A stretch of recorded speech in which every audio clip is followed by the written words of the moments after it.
Vous connaissez Guy Carlier? Oui. C'est pas le plus gentil d'entre nous, en tout cas à la radio. Peut-être que dans la vie, ça doit être le plus gentil d'entre nous, comme on le connaît un peu. Mais ce qui balance sur les uns et les autres, je sais pas pourquoi, ce qu'il en a après Sophie Davant et Julien Lepers, notamment, on va lui demander, il sort un bouquin. Sophie Davant, voyez Julien Lepers, ça y est. On lui demande dans un instant. Il est sur France Inter aux côtés de Stéphane Bern. Pour ceux qui ne seraient pas des éditeurs de France Inter et qui écouteraient à la place Europe 1, tous les matins, la mère Massenet écoutait avec Alexis Trégaro. La mère Massenet, ça fait jeune. Non, pas en milieu de l'info. C'est là. Comme chaque midi, Guy Carlier retrouve les studios du Fou du Roi, animé par Stéphane Bern sur France Inter, pour y faire sa chronique. Bonjour madame. Donc hier j'ai regardé combien ça coûte, donc l'émission poujadiste de Jean-Pierre Pernaut. Alors hier il fallait trouver le prix d'une cloche. Pas de Pernaut, hein, une cloche. À ses côtés d'autres chroniqueurs, mais pour le public c'est à croire qu'il n'y en a qu'un. Votre moment préféré de l'émission? Moi c'est quand c'est Guy Carlier qui arrive. Bien sûr il y a Guy. Pourquoi Carlier? Parce qu'il nous fait rire. C'est drôle. Il est décapant. Monsieur Guy Carlier. Tellement décapant que sa notoriété atteint même les people. J'ai même eu un accident de voiture à cause de Guy Carlier. Tellement tu t'es marré. J'ai embouti un malheureux qui était devant moi, parce que je me marrais trop. Avant d'être vedette, Guy Carlier a eu d'autres vies plus anonymes. Longtemps directeur financier d'une société de décoration, il a écrit des chansons pour Demis Roussos, Gilbert Bécaud, mais aussi pour Mélodie, un tube navrant vendu à 900 000 exemplaires.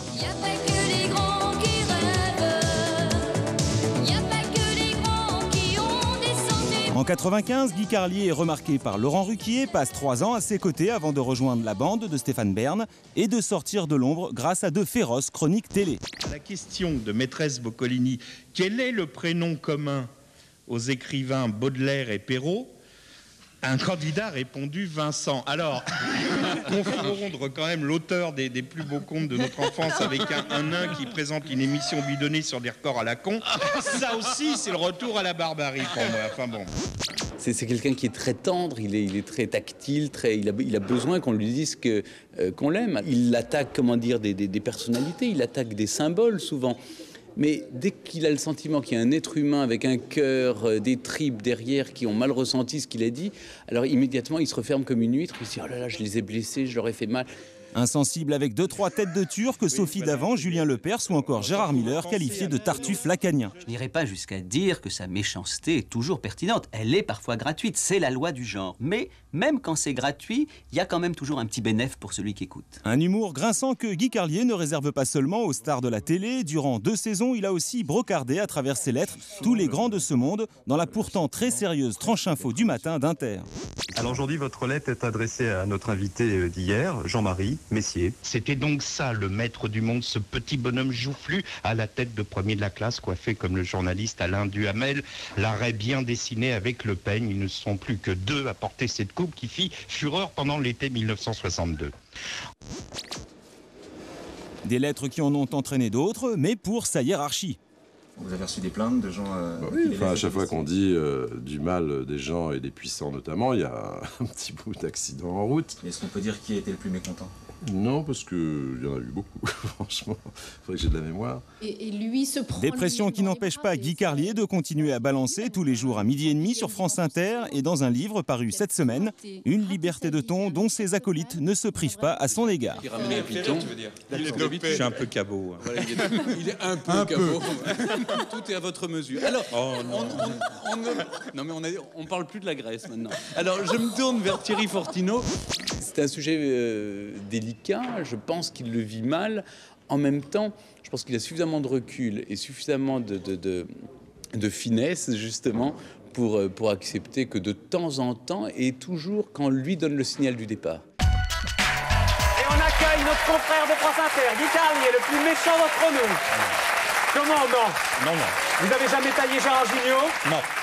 Ça va pas tarder, Gérard. Non. Faites gaffe. Jean-Louis Aubert? Jamais. Jamais. Fogiel? Ça va pas tarder. Ça a déjà été fait. Je crois pas, bizarrement. Pourquoi bizarrement? Allez-y. Non, je sais pas pourquoi. Parce qu'il n'y avait pas matière. Je vais pas...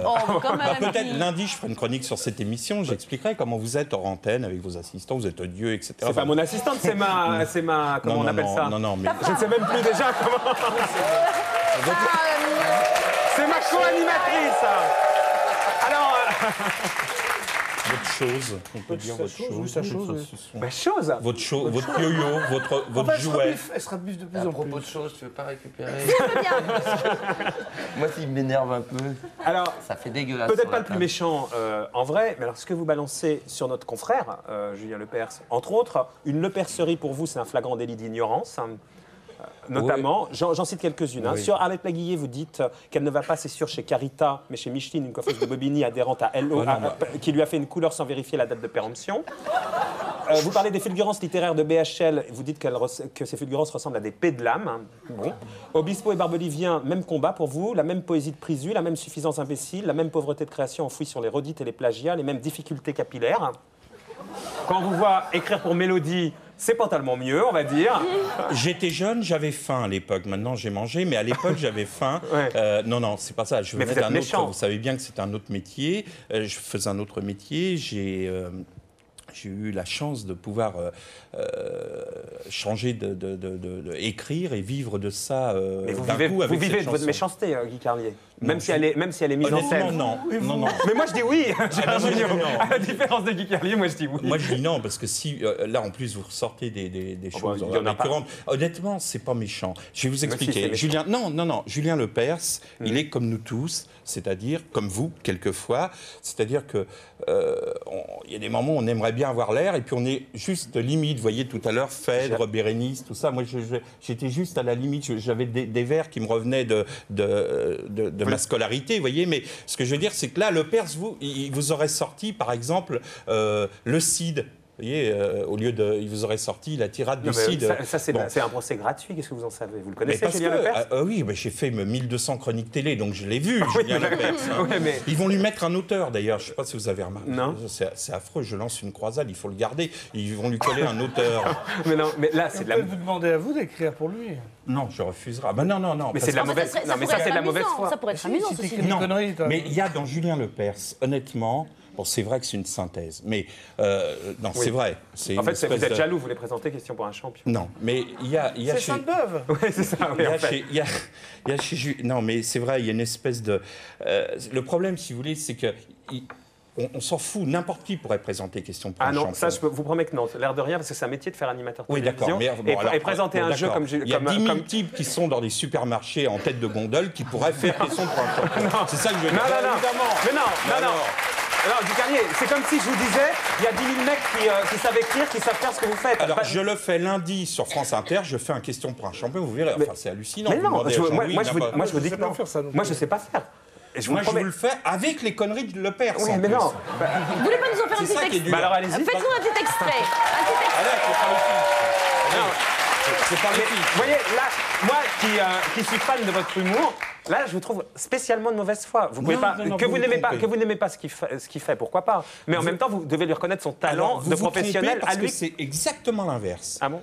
Je trouve, c'est un garçon qui me réjouit. Il a une espèce de naïveté enfantine, des enthousiasmes, des espèces de... Oui, mais c'est pas quelqu'un... moi, dans les chroniques, il y a deux niveaux. Hein. Il y a un niveau... où j'ai vraiment des colères profondes. Julien Lepers, c'est absolument pas partie de ça. Julien Lepers, c'est pour faire rire. Ça, c'est juste évidemment. Comme sur Sophie d'avant. Mais même, à la limite, je pourrais faire la même chose sur vous, vraiment. Allez-y, ne vous gênez pas. Le Faux du Roi, on le fait sur nous. Enfin, je veux dire, sur... Bon, j'ai un physique... Oui, mais vous êtes en face, alors que quand vous balancez sur les gens et qui sont pas là, c'est quand même... Non, mais je fais aussi de l'autodérision. Oui, donc, je veux dire, d'accord, mais c'est la moindre du jeu. C'est la moindre des choses. Ça, c'est vraiment... C'est comme quand on regarde un match de foot, on est au fond du car et on chambre ou dans un autocar, dans un car de groupe de rock. Ils sont pas payés pendant 2 heures tous les matins pour chambrer. Bien sûr. Donc. Non, mais ça, c'est une première chose. Mais vous avez aussi la vraie colère. Et puis ça. C'est quoi la vraie colère, par exemple? La vraie colère, c'est Courbet, c'est TF1, c'est... La gaffe. Non, pas la gaffe, bizarrement. Mais je vais vous dire pourquoi. Mais alors, elles sont prévisibles, vos colères, alors? J'ai jamais vanné la gaffe parce que il a un côté... Enfin, il donne... un jour, je me suis retrouvé à l'hosto et j'ai vu, je pense à 7h, la gaffe, tous les gens qui souffraient, qui mettaient la gaffe, etc. Et il y a un côté Club Med, vous savez. C'est un ancien... C'est populaire. Moi, ça m'intéresse absolument pas ce qu'il fait, mais en tout ça cas, vous dérange pas. Il mouille la chemise. Mais alors, pourquoi Courbet, ça vous dérange? Il mouille la chemise. Pourquoi ça vous dérange, Courbet? Courbet, parce que c'est l'hypocrisie, c'est la tartufferie. C'est-à-dire que vous ne pouvez pas... on sait très bien qu'il n'en a rien à foutre de la sécurité des gens, du machin, mais du truc. Mais qu'est-ce que vous en savez? Mais attendez, vous savez bien qu'il est là pour faire de l'audience. Mais c'est pas incompatible. Il peut très bien, tout le monde, nous on ne fait pas ça non plus pour qu'il n'y ait personne de l'autre côté de l'écran, quoi. Donc il peut très bien utiliser une corde. On va parler il peut très bien utiliser une corde et en même temps s'intéresser à ce dont il parle. Hein. Marc Olivier, alors bon, je vais vous donner un exemple. Bernard Tapie vient de commencer une émission sur TF1. À tort ou à raison. Voilà. Il commence par dire, voilà, moi je vais faire une émission comme ça, en direct, sur des sujets forts de société, etc.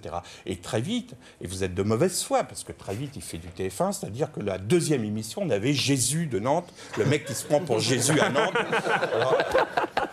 Là, je dois vous l'accorder, Guy Carlier. Alors, évidemment. Et Courbet, c'est pareil. C'est-à-dire que... attendez, autre chose. Pernod sur TF1. Alors, on va dénoncer le gâchis, voilà... ça vous parle de combien ça coûte, les arnaques, voilà, combien ça coûte. Et en dessous, vous avez... mercredi, c'était trouver le prix de cette cloche de vache, une cloche à vache, et téléphoner au 0800 machin, boum, un demi-euro la minute. Autrement dit, l'arnaque, elle est là, la plus grosse arnaque, évidemment. Mais alors, pour répondre, ça, je ne saurais pas le faire. Ça, c'est dur à faire, parce qu'il faut vraiment être tartuffe, il faut vraiment être un peu tordu pour faire ça. Par contre, c'est pas bien méchant non plus, Julien hein. Lepers, si, c'est méchant. C'est méchant. Oui, c'est malsain, parce que ça fait appel à des sentiments assez bas, assez... Alors que Julien Lepers, c'est pas du tout dans cette catégorie-là. En même temps, les reportages de Combien ça coûte sont bien faits, ils montrent une réalité. Moi, j'en ai vu un la dernière fois sur les impôts notamment et sur la délation. C'est djihadiste, enfin. En même temps, c'est de l'information, une forme d'information. Bah oui, c'est une information moi, j'ai appris en regardant par exemple cette émission l'autre fois qu'aux impôts, si jamais vous balanciez un de vos voisins, on vous faisait des réductions sur éventuellement votre redressement. Je l'ai appris dans cette émission. Je savais ça. Bah oui, mais moi je l'ai appris dans cette émission là. Et du coup, vous avez balancé tout le monde. Moi, je vous ai balancé. C'est pour ça que j'ai eu le truc. Moi, la dernière fois, dans Combien ça coûte, j'ai vu Michel Leb, qui a fait le chinois, comme d'habitude, ça fait 20 ans, mais alors, j'ai vu... il y avait Laurie, c'était très drôle, il y avait la petite Laurie, vous savez, la chanteuse. Pour moi, il lui a dit, je vais t'imiter Michel Simon, tu vois. L'autre, elle croyait déjà que Michel Leb était mort. Donc,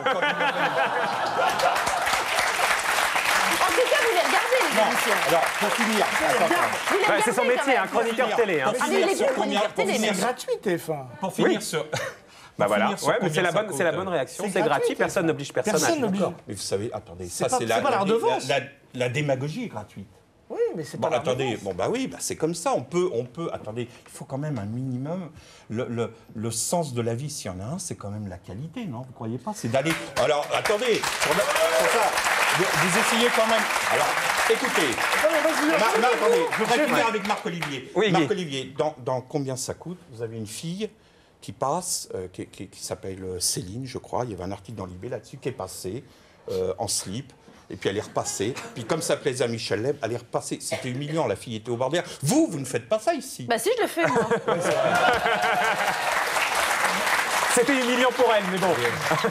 C'est là, Julie, il y a quand même... Bon, il y a un minimum, ça a un nom, ça s'appelle la dignité, quoi. C'est vrai, mais en même temps... Le problème, je suis embêté, parce que le Père Noël, c'est TF1 vidéo. Tous mes films sont coproduits par TF1, ils ne m'ont jamais fait chier. Et ils font aussi, il y a des bonnes choses. Enfin, en même temps, vous m'amenez... Ah oui, ça c'est ça. Mais non, mais Gérard, vous n'êtes pas loin de la vérité, parce qu'en même temps, ce qu'il dit est assez vrai. Vous êtes prévisible dans ce que vous dénoncez. TF1, c'est mal. Obispo, il chante mal. BHL, il écrit mal. Arlette, machin. C'est pas si caricatural que ça. C'est beaucoup plus, ça. Quoi. Non, vous vous trompez, parce qu'en plus, non, j'adore taper sur ce qu'on appelle les vaches sacrées, des gens...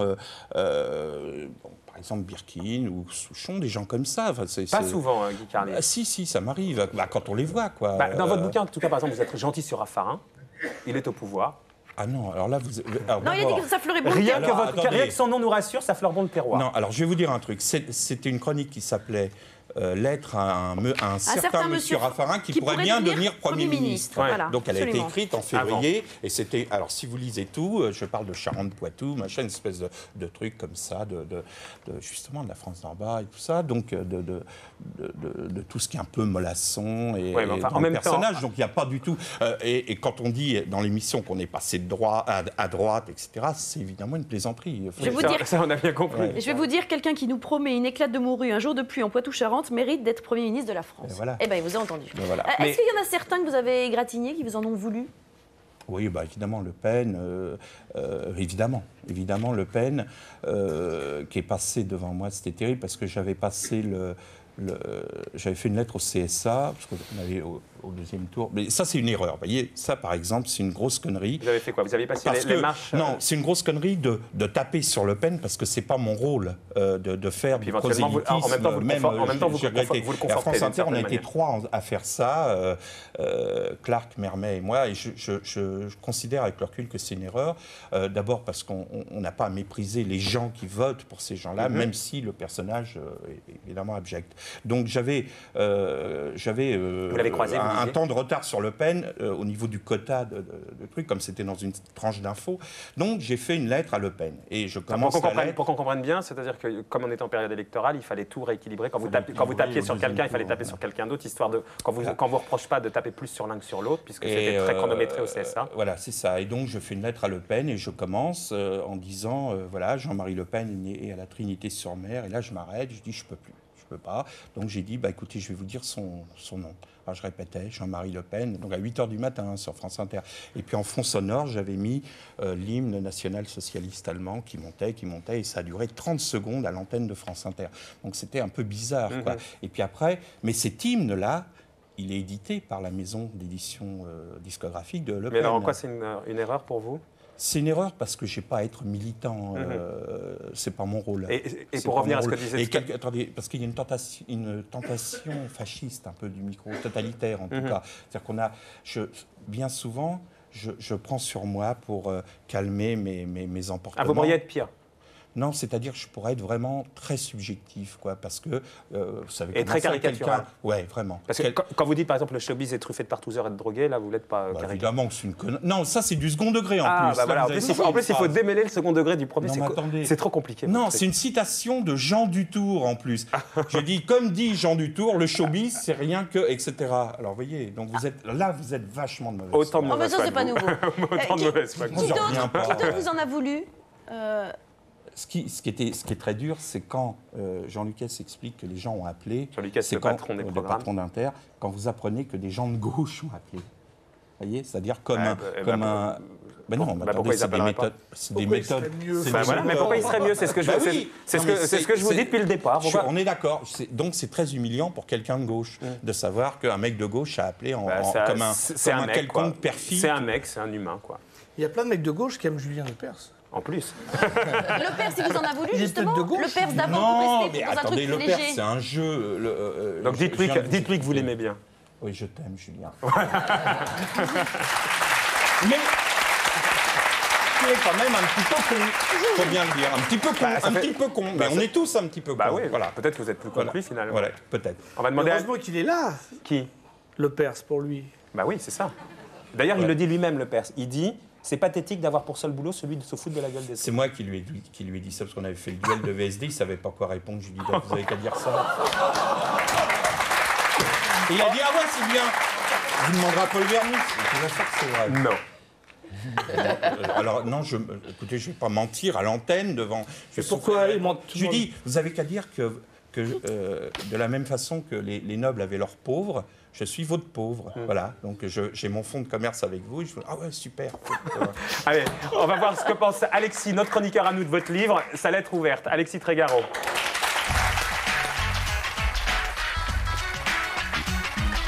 Il vous a suivi dans les couloirs de France Inter cette semaine. Il a lu votre livre. D'ailleurs, vous n'êtes pas foulé. En fait, c'est une compile, hein, c'est votre truc. Alors, d'abord, vous retardez un peu, parce que là, vous venez de me parler que de la télévision. Je sais bien. Là-dedans, il n'y a pas du tout de télévision. Je l'ai dit au début, Guy Carlier. L'essentiel, ce sont des chroniques musicales que c'est des chroniques, vous les avez compilées. Oui, mais ce sont des nouvelles, ce sont des choses très écrites et pas forcément qui devaient rester dans l'oral dans l'oralité, comme on dit, pour les autres. Ce sont des chroniques que vous avez compilées. Oui, bon, voilà. Vous n'êtes pas emmerdés. Comme vous, au début de l'émission, on passait un quart d'heure de l'émission d'avance. Bah ouais, mais on essaye de faire 2 heures après quand même. Allez, Alexis. Messieurs, bonsoir. Bonsoir. Bonsoir, Ariane, pardon, j'aurais dû commencer par vous. Merci. Sachant que mon papier de la semaine vous concernait, Guy Carlier, je me suis creusé pour faire quelque chose d'original. J'ai donc trouvé un truc génial qui, à ma connaissance, ne s'est jamais fait. Je vous ai écrit une lettre. Cher Guy Carlier, il y a tellement de chroniqueurs dans les médias que ça devait bien arriver un jour, la mise en abîme absolue. À cet instant précis, un chroniqueur, moi, va donc faire sa chronique sur la chronique d'un autre chroniqueur, vous.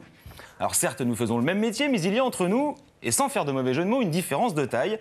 Pendant que vous taillez costard sur costard aux vedettes, avec un indiscutable talent, vous êtes bien en sécurité dans votre studio. Ainsi, vos victimes, ne pouvant pas vous mettre une bonne droite, sont condamnées à bousiller de rage leur poste de radio. Tandis que moi, c'est en votre présence que je m'apprête à critiquer votre livre et peut-être prendre un bon coup de boule, allez savoir. Cette semaine, vous sortez donc « J'ai apporté mes radios ». Non, je vous ai apporté. Vous pourriez quand même laisser une espèce de feignasse. Je vous ai apporté mes radios. Je vous ai apporté mes radios. En mars dernier, vous sortiez Nouvelle Chronique Télé. Donc si en mars, il n'y a pas de... En mars. Si pas l'énerver, Guy Carlier. Hein. Si je compte bien, ça fait 2 bouquins en 1 an. Alors on pourrait croire que vous êtes un écrivain extrêmement prolixe, mais une fois précisé, ce qu'a fait Marco, que ces 2 bouquins ne sont que la version imprimée de ce que vous déclamez chaque jour à la radio, on comprend surtout que vous êtes un as de l'informatique et du papier collé. Ce doit être un vieux reste de votre passage chez Ruquier, vous y avez appris le business. Alors d'ailleurs, on va regarder quelques images dans une librairie, on va regarder où sont placés vos livres, dans le rayon BD et humour, et à côté de qui, devinez quoi? À côté de Laurent Ruquier, bien sûr. Alors cela dit, il y a pire comme place. Hein. Bien sûr. Alors pourquoi vous en privez? Le premier, celui-ci, s'est vendu à 30 000 exemplaires. Le premier, il est à côté de Jean Amadou, alors là, je suis content d'être à côté de Laurent. Donc 30 000 exemplaires, à 10 francs par bouquin, ça fait quand même 300 000 balles, le papier collé, c'est rentable. Vous voulez que je vous dise ce que j'en ai fait? Dites-moi. J'ai refait une grange à Vézelay, une petite maison là-bas. Non, ça, on ne veut pas que vous nous le disiez, alors on s'en fout. Non, mais il veut savoir. Attendez, il veut savoir combien vous avez gagné, ce que vous en avez fait. Non, mais vous auriez dit, j'aurais donné aux œuvres. Oui, mais bon. Au moins, je suis clair là-dessus. Voilà, c'est tout. Et en croire un vendeur... Pardon? Pardon? Pas payé, non, mais j'ai pas besoin de nous laisser tomber. Gérard, il défend toujours celui qui en prend. Et en croire un vendeur spécialisé, le tiroir caisse devrait encore fonctionner avec le nouveau. Très bonne vente. Carlier, ça a toujours été des bonnes ventes, donc bon, on est en avant. C'est des ventes à l'année en fait. C'est-à-dire qu'en humour, généralement les bouquins d'humour se vendent bien vers Noël, un petit peu avant les vacances. Et Carlier, c'est une des rares personnes avec De Vos qui se vendent vraiment toute l'année, quoi, en fait. Vous leur dites qu'ils enlèvent. Vous avez failli vous faire avoir. Donc pour autant, si vous aidez à vous payer votre grange à Vézelay peut en énerver certains, d'autres se régaleront de vous voir balancer pendant 250 pages sur tout ce qui a une tête connue, car votre méchanceté ne manque pas de ressources, vous en avez fait la preuve sur ce plateau. Non, c'est de la fausse méchanceté. Mais c'est de la fausse méchanceté. Mais au-delà du contenu, il m'a manqué, Guy Carlier, dans votre livre, un élément primordial, vous. Vous êtes incontestablement le meilleur interprète de votre humour et vous entendre est encore plus agréable que de vous lire. J'aurais donc trouvé judicieux d'adjoindre, pour le même prix, désolé pour le tiroir caisse, d'adjoindre à votre livre un compact disque. Vous auriez créé ainsi un livre karaoké. Bref, tout ça n'est pas très confraternel de ma part, mais n'allez pas croire que ce soit Julien Lepers qui m'ait dicté ces phrases. Non, entre chroniqueurs, je peux bien vous faire une confidence. Je ne vois que la jalousie qui puisse motiver mon attitude. J'avais beau tout à l'heure mettre en exergue mon courage de vous critiquer de visu, je le troquerai volontiers contre votre talent. Merci. Et on va libérer Gérard après. Ouais. Un mot quand même sur le fait, ça c'est la facilité aussi de dire les gens ne sont pas là. Bah, évidemment, je fais de la radio, donc forcément les gens ne sont pas là. Vous pourriez faire une chronique quand les... alors voilà, c'est ça. Des invités. Quand les invités sont là, en plus c'est un peu mon rôle au Fou du Roi, j'allume un peu, et ça se passe généralement très bien. Ah bah voilà, au moins vous avez le mode d'emploi. Non, mais ça se passe généralement bien. Les gens comprennent. Vous savez, je vous répète, si Courbet venait au Fou du Roi, je ne viendrais pas. Je n'irai pas. Donc, non, je ne suis pas allé le jour... Vous voyez, par exemple, Tibéri est venu, on avait eu tous les candidats. Quand Tibéri est venu, moi, ça m'a pas fait rire. Laurent Ruquier le recevait, on en a fait un mec qui rigolait et tout. Le jour où il est venu au Fou du Roi, je n'ai pas voulu venir. C'est tout, c'est comme ça. Je n'avais pas envie de rigoler avec ce mec-là, même de le vanner.